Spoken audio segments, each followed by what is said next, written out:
Warm-up, taking a look at the Cleveland Arena Cam. That's Rocket Mortgage Fieldhouse, home of the Cavs. They're hosting the Utah Jazz this evening. Utah Jazz not playing as well as they would like to right now, but still sitting pretty inside the playoff picture for the Western Conference.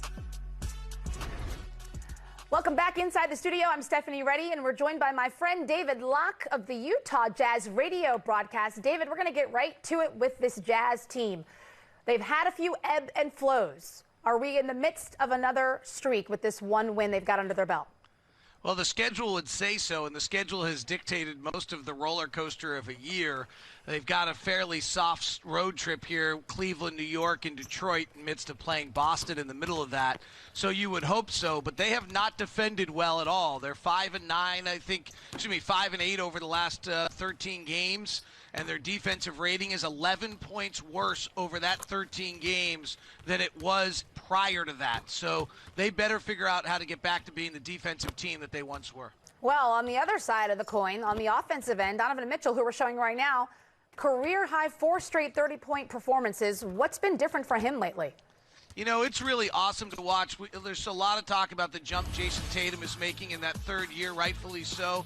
And the fact is that that's when players make their jump in the NBA, year 2 to year 3.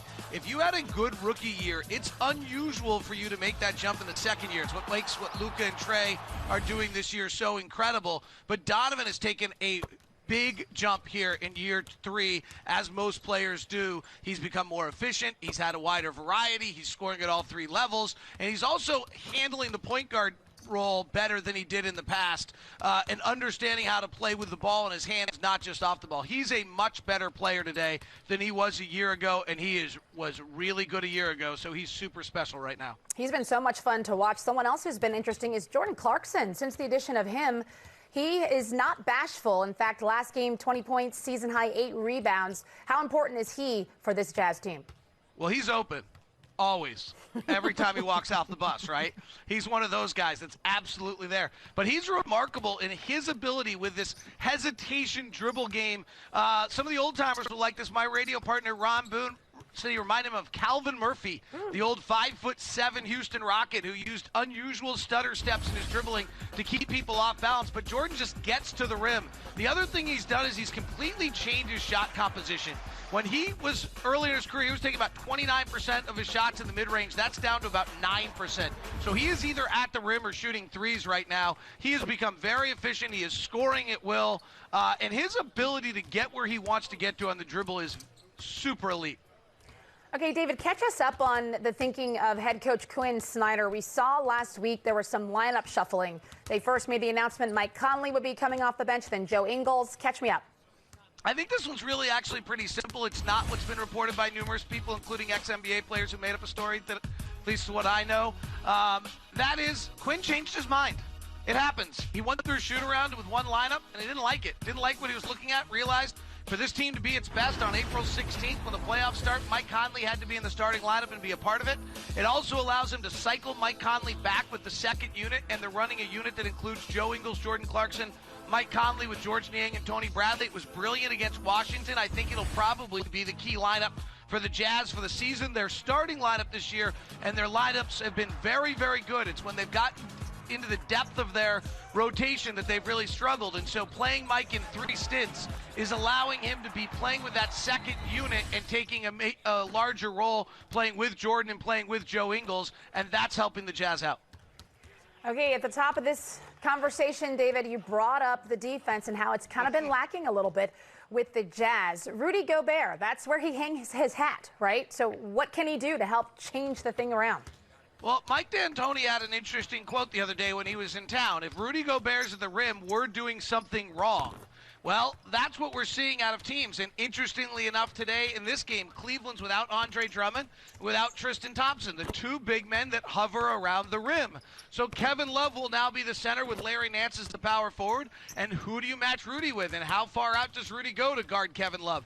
That's where we are. And this is going to be a major challenge for Rudy Gobert as teams like the Rockets play without a center and become successful and then the rest of the league in a copycat league tries to emulate what the Rockets are doing, Rudy Gobert's going to have to figure out how to be as impactful defensively as he has been when he still has to go guard 24 feet away from the basket. And the Jazz are going to have to figure out how to keep Rudy Gobert near the rim despite the fact teams are stretching out the floor in that fashion. The Jazz are still doing, in this defensive slump, the Jazz are doing a great job of denying the rim. They're allowing the fewest amount of shots at the rim. However, teams are shooting 69% at the rim. That tells you Rudy Gobert's there, because if teams are shooting 69% at the rim, Rudy's nowhere close to the rim when they're shooting. All right, David, with the numbers, as per your usual, we thank you so much for joining us here on the warm-up. Have a good one. I was concerned if I didn't number out right there, I'd let you down, so I had to pull something out. Love it. See you next time. See ya. All right, gentlemen. The Utah Jazz, they've been a team of, as we said, peaks and valleys, right, this season. So coming off of this last win, are they poised to make a good run? They're sitting at 5. Can they get to that 4th position? You know, for me, is Sam, they're 9th in defense, but I think when you start looking at them, their defense doesn't impose their will on anybody other than Rudy blocking shots. None of those guys are not playing bad defense.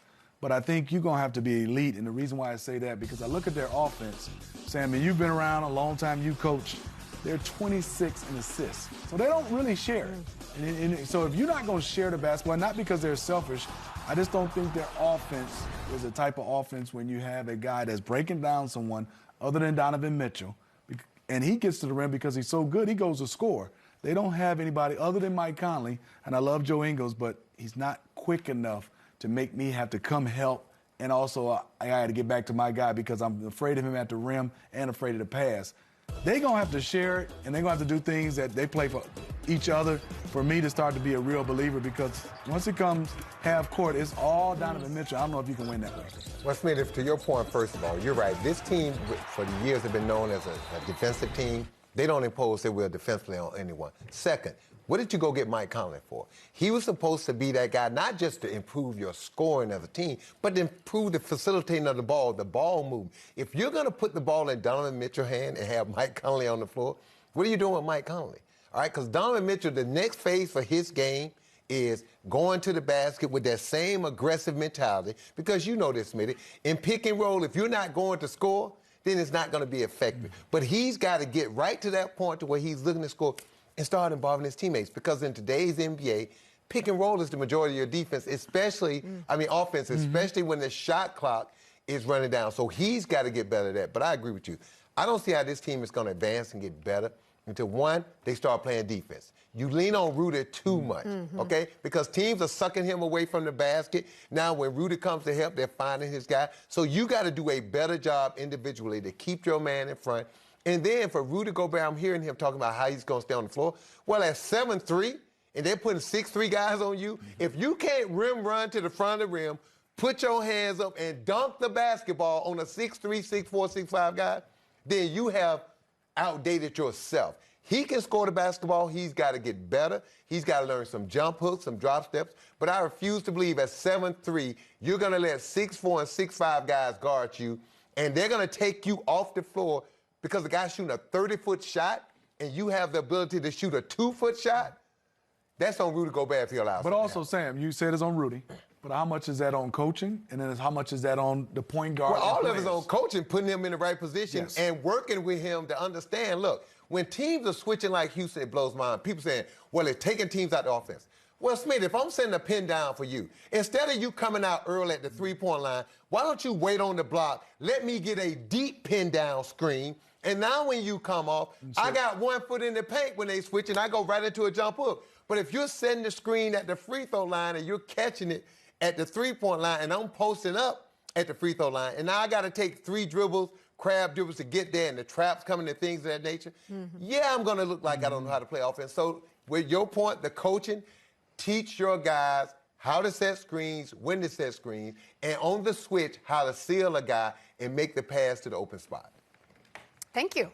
I appreciate the breakdown. I'm with Sam. No, seriously, because that's I just get mad. because I'm because people don't understand. So that was good. 7-footers are letting analytics run them out the game. Right. And all they got to do to change it is start putting them little guys in the basket. Yeah, for sure. And if you don't want to switch, I said a good screen, you should be able to curl and get a nice job. Thank you. All right, all-star Rudy Gobert. The ball is in your court, as they say. Some young fella who is very aggressive on the offensive end. That's what I call him. John Winner, Morant. chicken dinner. Winner, chicken dinner. My goodness, last 2 games. I don't know, but that 20 little and guy in 10. Atlanta, though, going to have something to say because he's been putting up some numbers.